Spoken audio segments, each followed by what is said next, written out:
Did you know that when you pray, your brain literally changes? Science actually shows that personal prayer activates areas of your brain involved in social thinking and self-reflection, the same regions you use when you're talking with another person. Research also shows that prayer can calm your nervous system, slowing heart rate and reducing stress hormones. So your body actually starts to feel peace while you're talking to God. Of course, Scripture has been saying this for centuries. You are probably familiar with passages like, "Call to me and I will answer you," found in the book of Jeremiah and in Philippians chapter 4.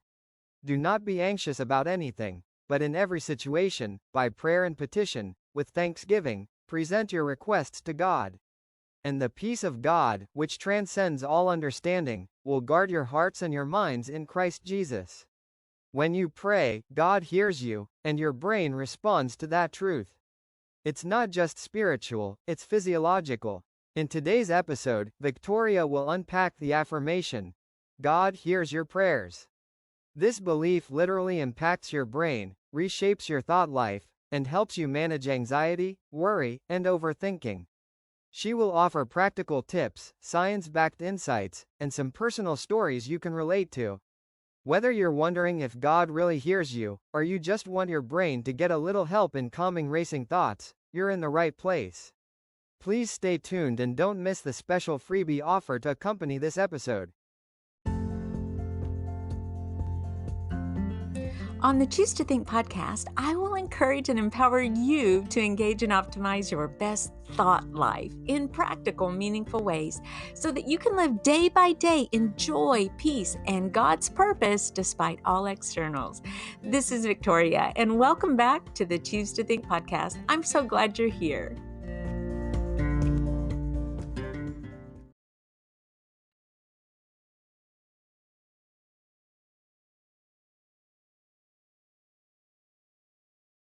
Hey there, this is Victoria Leiden, and I am thrilled that you pressed play on this episode. There must have been something that piqued your interest about prayer. And believe me, I know you could get books on prayer, you could listen to podcasts on prayer, documentaries on prayer, read a gazillion authors about prayer. So I have a little teeny voice here trying to share with you why prayer is so fascinating to me. And it has to do with your brain, really, and what happens in your brain. The voice that you just heard before I came on was AI generated because, after all, I'm a one-woman show, and sometimes I like to play around with having different voices do the intro, but I did want to tell you that.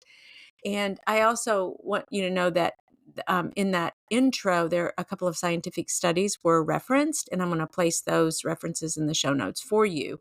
And while we're talking about this, I want you to know that I often use ChatGPT, which is another AI tool, to help me organize ideas or word things a little bit more clearly. But the heart of this podcast, the Bible truths, my personal stories, that's all me. Well, you and I both know from Scripture that God hears every whisper, every groan, every joyful cry. That is settled truth. But here's the part I was talking about a moment ago that really fires me up. Your brain hears it too. Prayer doesn't just move heaven, it literally reshapes your neural pathways. Okay, that's great, but why is this so important? To me, it's important because your thoughts and your emotions are powered by your brain. And when prayer reshapes those neural pathways, it actually reprograms how you respond to stress, fear, and uncertainty. Think about some issue in your life right now that causes you to become stressed, fearful, or uncertain. And then think about the fact that prayer can help you respond to those situations in totally different ways, which will reshape all those neural pathways. That's what we're trying to drive at here. Instead of spiraling into worry or anxiety, your brain starts to default to hope, calm, and trust in God.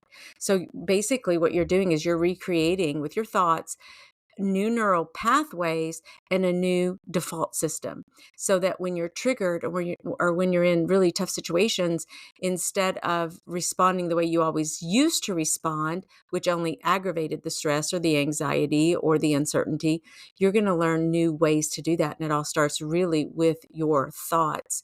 In other words, prayer doesn't just reach God, it's training your brain and your mind to live in His peace, making your faith not just some belief, but a neurological reality in your daily life. It's like a practical application. It's the best kind of salve that you could put on every day to protect yourself. It's just by praying.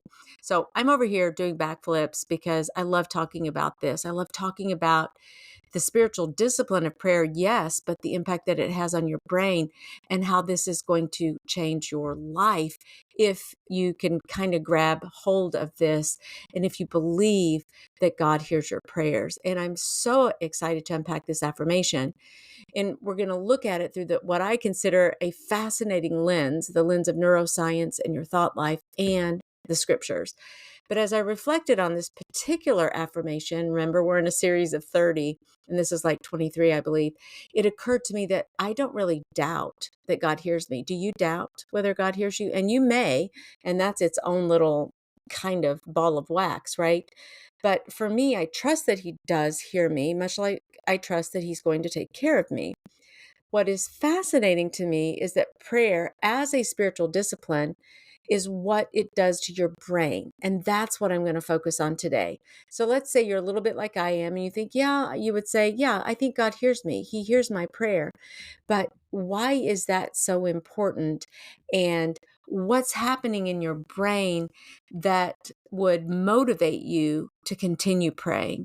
It's like dangling a little carrot out in front of you to say that, yeah, prayer is important, but let me tell you why. Let me show you some science on what's happening to your brain when you pray. It's no wonder that the command or the encouragement to pray is woven throughout the Old and New Testaments. There are over 100 references to prayer as a command, as an instruction, or as an example. Why? Because God knows that it's good for you. It's good for me. And that's kind of what I want to unpack today. God tells us to pray, and we know it's good for us. So there are 3 overarching reasons, I think. Number 1, prayer calms your brain's alarm system. That's one reason it's so good for you. Number 2, prayer strengthens your decision making and focus. You want that clarity of mind? Prayer can get you there, especially in the heat of the moment. And number 3, prayer is good for you because it rewires your thought patterns for hope. Remember, on this show, on the Choose to Think podcast, we chat about the Bible, the brain, and your thoughts. That's kind of a nutshell of what I love to do here. And that would apply to a gazillion scenarios in life, right? But if you've ever wondered if those short, imperfect, distracted prayers actually matter, stick with me. Because by the end of this episode, you'll understand how your brain is transformed, your mind is transformed every single time you pray. And this will motivate you to pray more often and in every scenario. And Paul writes this in 1 Thessalonians 5. He says, rejoice always, pray. Anyone want to fill in the word there? Fill in the blank. Pray continually. My goodness. That's like all the time. Give thanks in all circumstances. He in this little passage, Paul gives all these absolutes. Rejoice always. Pray continually. Give thanks in all circumstances, for this is God's will for you in Christ Jesus. Paul is emphasizing the importance of constant communication with God, no matter what your circumstance is. It is good for you. Prayer is good for you. And that's the bottom dollar message here. But stay tuned, because at the very end of today's episode, I'm going to share one surprising neuroscience nugget about prayer. It's straight from the latest research that shows how even short, consistent moments of prayer actually reshape your brain for this particular state of being. I'm not going to tell you what it is. It rewires your brain for X. I want you to stay tuned so you'll know what your brain is being reshaped into and your thoughts are retrained toward this way of being that every Christ follower desires. You don't want to miss this brainy boost at the end. And in all three parts of this episode, you will see that praying engages your prefrontal cortex. Whether your prayer is one of desperation, uttered in a split second when you need to respond verbally or physically, or whether you pray regularly and habitually. Hey there, wonderful listeners. I know many of you support the Choose to Think Inspirational podcast by sharing episodes with friends, posting on social media, and praying for this ministry. Thank you so much. But did you know you can also support financially? For less than $10 a month, you can help cover production costs and be a part of something truly special. Your support helps this podcast grow and encourages the hearts of Christ followers all over the world. It's safe, secure, and makes a huge difference. The link is in the show notes. Let's choose to think and shine the light of Christ together. So first, part one, prayers of desperation and discouragement calm your brain's alarm system. Let me read to you snippets from a story about Hannah from 1 Samuel 1. She wanted a child so badly. And here's this little passage to give you a backdrop here. It says this: once after a sacrificial meal at Shiloh, Hannah got up and went to pray. Eli, the priest, was sitting at his customary place beside the entrance of the tabernacle. Hannah was in deep anguish, crying bitterly as she prayed to the Lord. As she was praying to the Lord, Eli watched her. Seeing her lips moving but hearing no sound, he thought she had been drinking. "Must you come here drunk?" he demanded. "Throw away your wine." "Oh, no, sir," she replied. "I haven't been drinking wine or anything stronger, but I am very discouraged, and I was pouring out my heart to the Lord. Don't think I am a wicked woman, for I have been praying out of great anguish and sorrow." Then she went back and began to eat again, and she was no longer sad. Okay, that's kind of the end of that. And I skipped a few verses along the way just to give you a quick summary. But neuroscience helps us to see what's happening in Hannah's brain. Expressing her thoughts, fears, and desires in prayer activates the prefrontal cortex and calms the amygdala. The amygdala is your brain's alarm system. Instead of letting worry and stress spiral out of control, prayer gave her a structured way to release tension, focus on God's promises, and regulate her emotions. Now, I will say that Eli did bless her after that incident, but by the time she left the temple, her anxiety was reduced. Her mind was clearer, and she could trust God's timing. Hannah's circumstances had not changed yet, but her state of mind certainly had. Prayer calmed her internal alarm. And I personally love how she was in deep anguish and she was crying bitterly. She felt very discouraged and she was pouring out her heart to the Lord. There were seasons of my life when that's exactly the way I prayed. And you better believe I felt much better after those types of prayer. It's such an unbelievable way to connect with God. Of course, at that time, I had no idea that I was tamping down the amygdala and firing up my prefrontal cortex, which would give me that sense of ease and peace. I had no idea then that that's what was happening. But, for us, Hannah isn't just a spiritual example. She's a real illustration of how prayer literally quiets the fear circuits in your brain, showing that even deep emotional turmoil can be met with calm just by communicating with your Heavenly Father. When you choose prayer over spiraling thoughts, you redirect your neural traffic away from those fear loops and those endless cycles of anxiety, and you redirect them to calming pathways instead. Okay, so not only does prayer calm your brain down, but part two, split-second prayers strengthen your decision-making and focus. Prayer, quite simply, is an invitation to help you think better, clearer. James 1:5 promises this: if any of you lacks wisdom, you should ask God, who gives generously to all without finding fault, and it will be given to you. Dallas Willard wrote this: prayer is talking with God about what we are doing together. Don't you love that? When you're trying to make decisions, it's not you, Lone Ranger, is it? But it's you and God. So talking with God is going to give you greater clarity of thought and mind. It's not an escape, it's an alignment for wise action. Neuroscience shows that not only does prayer calm down your amygdala, it activates and lights up your prefrontal cortex, the part of your brain in charge of focus, planning, and wise choices. Same thing that happened with Hannah. I mean, I love how Hannah poured herself out in anguish toward God. Like I said, I've done this more times than you might imagine. But here's another example of a very humble man. And I love this example too. Sometimes you read things in the Bible and you're like, I never forget these. And these are two particular instances regarding prayer that I have never forgotten. I'm going to talk about a few more down the path here. This is about this humble man who sought God's lightning quick guidance through prayer. Do you ever need to have God show up immediately, like ASAP or yesterday? Yes, me too. But let me just say that this biblical example is another one of my all-time faves, and it's about Nehemiah. And in the second chapter of that book, we read, early the following spring in the month of Nisan, during the 20th year of King Artaxerxes' reign, and the I here would be Nehemiah, I was serving the king his wine. I had never before appeared sad in his presence. So the king asked me, why are you looking so sad? You don't look sick to me. You must be deeply troubled. Then I was terrified, but I replied, long live the king. How can I not be sad? For the city where my ancestors are buried is in ruins, and the gates have been destroyed by fire. The king asked, well, how can I help you? With a prayer to the God of heaven. Nehemiah replied, if it pleases the king, and if you are pleased with me, your servant, send me to Judah to rebuild the city where my ancestors are buried. So when the king asked what Nehemiah wanted, the first thing he did in that split seconds was utter up a prayer. And then he spoke after with clarity and courage. Prayer in that moment, I'm going to suggest, is what sharpened his focus for a make or break response.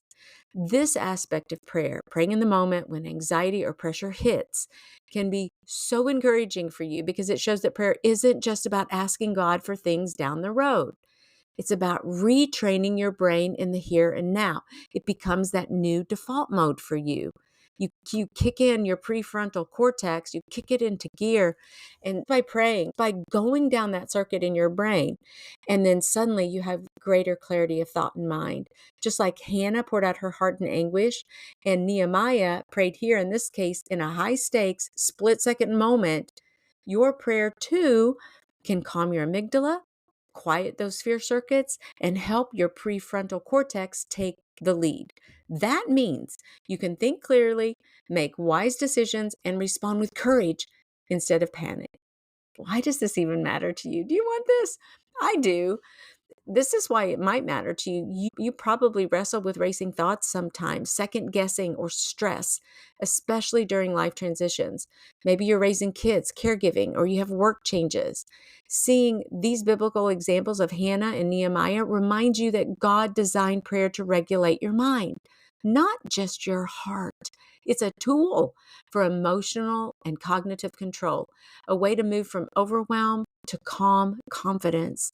That's just what our Father does for us, isn't it?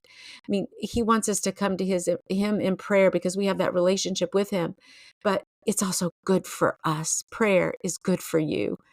And here's the amazing part. This isn't just spiritual theory. Neuroscience shows that even brief, intentional prayers activate the parts of your brain linked to focus, reflection, and self-control. So the next time you feel stuck or anxious, remember Hannah and Nehemiah. When you pour out your heart or whisper a quick prayer, your brain actually learns to calm down. It's kicking that prefrontal cortex into high gear, and it's going to give you the clarity and courage to move forward in faith. So now that you can see how prayer can calm your brain and sharpen your focus, just like it did for Hannah and Nehemiah, let's move to part 3, where we'll explore how consistent prayer actually rewires your brain over time and helps you experience hope in your daily thoughts. So lean in and listen here. Each prayer, big or small, is like lifting weights for your brain. It's practice in slowing down reactive thoughts and strengthening wisdom driven ones. If you want more hope in your life, here's how to get it. Pray regularly. Just like if you want to develop stronger biceps, you will lift weights regularly. So too with prayer.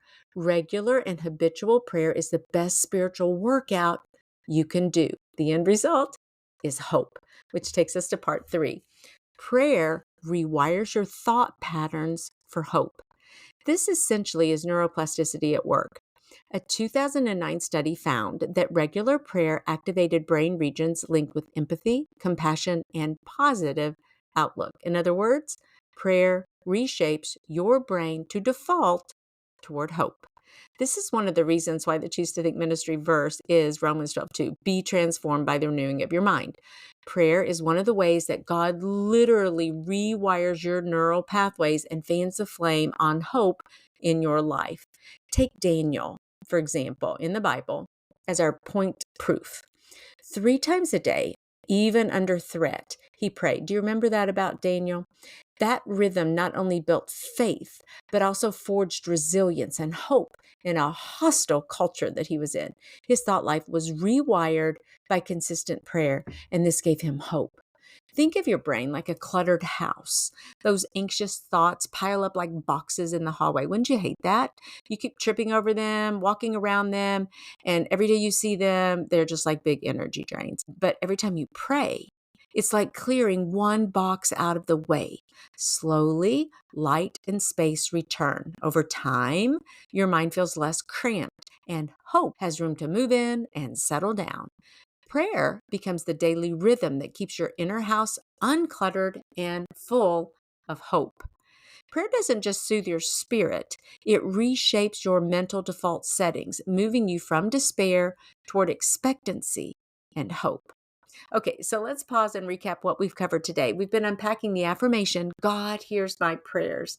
And we've seen that prayer isn't just a spiritual lifeline, it's a brain changer too. In part 1, Hannah shows how pouring out your desperation to God calms the brain's alarm system, the amygdala. Prayer literally quiets your fears and anxieties. Part 2, Nehemiah suggests that even split-second prayers sharpen your focus and decision-making by activating the prefrontal cortex. Prayer gives clarity and courage when the pressure is on. And in part 3, Daniel models the power of consistent prayer, rewiring his thought life with hope. Just like neuroplasticity rewires your brain toward expectancy instead of despair. Prayer becomes the daily decluttering that makes room for hope. And now I want to give you that nugget I promised. Not only does prayer calm your amygdala and light up your prefrontal cortex to help you feel better, make wise decisions, and rewire your thought patterns, but prayer produces peace. It's like PPP. Prayer produces peace. So if you find yourself confused or if you overwhelmed, feeling like your life is chaotic, goodness gracious, what do you need to do right now? You need to pray because prayer produces peace. Philippians 4:6-7 says, do not be anxious about anything, but in every situation by prayer and petition with thanksgiving to present your requests to God. And the peace of God will guard your hearts and your minds. This admonition from Paul connects prayer with emotional peace, which ties beautifully to the neuroscience of calming anxiety and regulating your thoughts. Listen to this study. Here it is. A brand new study from a paper from Frontiers in Psychology. This was in 2025, called Neural Correlates of Religious Behavior Related to Christianity and ALE Meta-Analysis, found that when people engage in personalized prayer, not just rote or learned prayer, but spontaneous, heartfelt talking with God, multiple brain areas light up that are linked with self-referential thought, reward processing, and emotional regulation. These include regions in the default mode network and reward circuits in the basal ganglia. Now, that's kind of a synopsis of that article, but you probably want to know what ALE means for one thing. What kind of a meta-analysis is that? And ALE stands for activation likelihood estimation. So that's some kind of psychological analysis term that those kinds of scientists probably use all the time. I'd not really heard of that, but it's a meta-analysis technique used in neuroscience to pull together results from many different brain imaging studies. You've probably heard of the fMRI or PET scans. But instead of relying on just one experiment, the ALE looks at clusters of brain activations across multiple studies to see where there is consistent overlap. It's kind of like a heat map. It's going to overlay all the snapshots and then highlight the areas most consistently activated across all the studies. So it's very, very powerful imaging that they're getting here. So that particular study that I mentioned from Frontiers in Psychology, it said that certain brain regions, like the default mode network and the basal ganglia, consistently light up during Christian prayer. They weren't basing it on one lab's finding, for example. It's that kind of like the statistical sweet spot across many prayer studies. So the default mode network, just to remind you, the DMN is when you engage in personal heartfelt prayer, the DMN activates to help you reflect on yourself, your life, and your relationship with God, turning those wandering thoughts into purposeful, faith-focused reflection. And the basal ganglia is that area of the brain that helps you form habits and automatic responses. Consistent prayer strengthens these circuits, which makes trusting God and calm, faith-filled thinking more natural over time. All this to say, prayer isn't just spiritual. It literally rewires your brain so that hope, calm, and faith become easier, more automatic responses to life's stressors. Think of your brain like a cluttered closet. The default mode network is all the stuff you've thrown in there over the years, old worries, anxious thoughts, and what ifs, stuff you don't even need anymore. But when you pray, it's like taking each item out, sorting it, and intentionally placing the meaningful things, truth, hope, and God's promises, back where they belong. The basal ganglia is like your closet organizer or the shelving system inside there. The more consistently you put things away the right way, the easier it becomes to keep the closet tidy. And then over time, praying regularly trains your brain to automatically reach for faith-filled, peaceful thoughts instead of getting lost in the mess. You may be thinking, wait, is this the only way I can find peace? Well, no, it's not, because practices like deep breathing, mindful of Godness, as I call it, or a walk outside can certainly calm your nervous system and activate the parasympathetic response, calming you down and giving that peaceful feeling. Science shows that these activities can lower stress hormones and bring temporary relief. But here's the distinction. Those kinds of peace are usually circumstantial and temporary. Prayer, on the other hand, taps into something so much deeper. It's God's presence and his promises. It isn't just calming your body, it anchors your very soul. So yes, peace can come in many ways, but prayer gives you the peace that surpasses understanding, rooted not in technique, but rooted in the living and loving God. When you truly believe that God hears your prayers and you engage in prayer in a personal way, you're not just sending words upward or just blah, blah, blahing.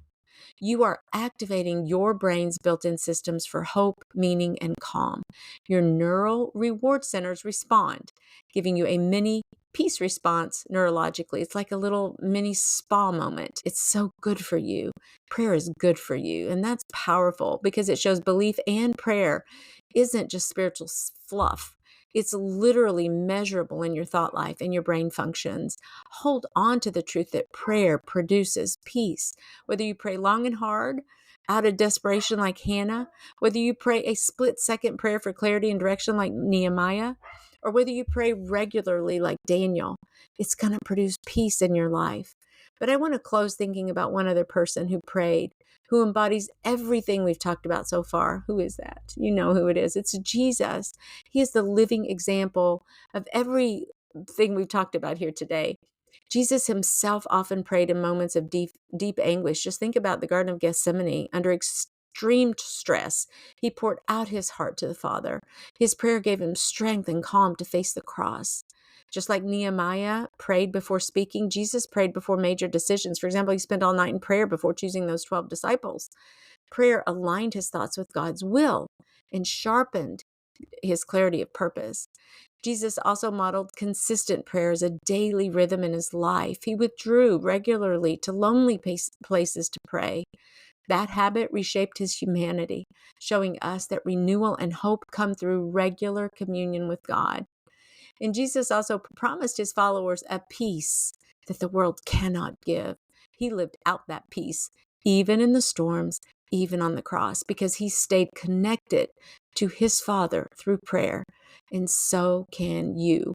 When you pray, you're not only calming your mind and rewiring your brain, you're walking in the footsteps of Jesus, the Messiah, the one who perfectly showed us what a life of prayer looks like. So the affirmation, God hears my prayers, is more than spiritual comfort. Every whispered prayer is both an act of faith and a literal workout for your brain. Prayer rewires your brain, calms the fears, and anchors your thoughts in God's truth, creating lasting peace that sticks, even when your life feels chaotic. So what can you do now, today maybe? Why don't you say the affirmation aloud today? God hears my prayers. Then pray a simple 30-second prayer right where you are. Don't overthink it either. And then watch for how your body and thoughts shift when you pray. Try to notice that. And don't forget that you can grab the free one-page download with all 30 affirmations in the series. Print it out, tape it up, and use it to rewire your brain one truth at a time. The link is in the show notes. And if this episode spoke to you, share it with a friend or leave a quick review on Apple Podcasts, because another woman out there just like you might need the reminder that prayer doesn't just reach heaven. It rewires her mind and brings a kind of peace that lingers. I love you so much, and thank you for tuning in. God bless you. And that's a wrap, Brain Changer. And listen, if you like what you hear, would you leave us a 1 to 2 sentence review at Apple Podcasts? Share the link with a friend or tag me on your share on social media. It would mean the world to me and would help us to keep shining the light of Christ and sharing the good news to others who are in need of encouragement. Please visit us on our website at choosetothink.co. That's with the number 2, choosetothink.co, to get on our monthly newsletter list. And if you need a guest speaker for your next women's retreat or church event, I'm your gal. Email me at choosetothink@gmail.com, and that's with the number 2, choosetothink@gmail.com. Finally, I offer limited free mentoring sessions each month where you and I can chat to help you develop a strategy for your thoughts in any area of your life. I'm a certified life coach and I have something to share. Visit choosetothink.co and click on mentoring for more details. Also, keep in mind that the messages on this show are for informational and educational purposes only. Please consult your medical doctor for all medical issues. Thank you again for tuning in. God bless you.